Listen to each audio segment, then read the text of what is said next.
jistaqsi kull nhar ta' ġimgħa fid-9:20 ta' filgħaxija fuq One. Ġi finalizzat proġett biex ittejjeb il-kapaċitajiet tal-ajruplani tal-Forzi Armati ta' Malta b'investimenti li laħaq 8 miljun euro.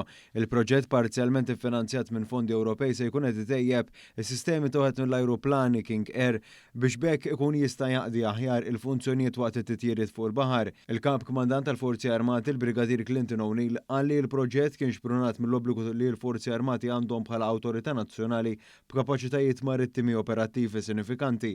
Għalli b'dan it-tiġdid l-AFM qed jirnexxiela testendi żmien li l-ajruplan jista' jibqa' jintuża.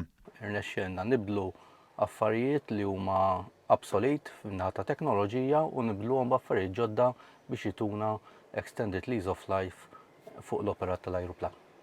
Il-Ministru għall-Intern, is-Sigurtà u x-Xogħol Byron Camilleri innota l-importanza ta' dan it-tiġdid. Sabiex nkomplu mhux biss nagħmlu użu minnu, iżda fl-aħħar mill-aħħar jgħinna u jgħin lis-soldati tagħna fit-twettieq ta' dmirijiet u x-xogħol tagħhom. Bħala gvern kommessi li nibqgħu nagħtu l-aqwa investiment, l-aqwa għodda lis-soldati tagħna li ħaddiema kollha tal-korpi dixxiplinati sabiex ikomplu jipproteġuna. Dan l-investiment jingħaqad mal-investiment ta' 53 miljun euro s-sena li għaddiet meta nxtara l-bastiment P71.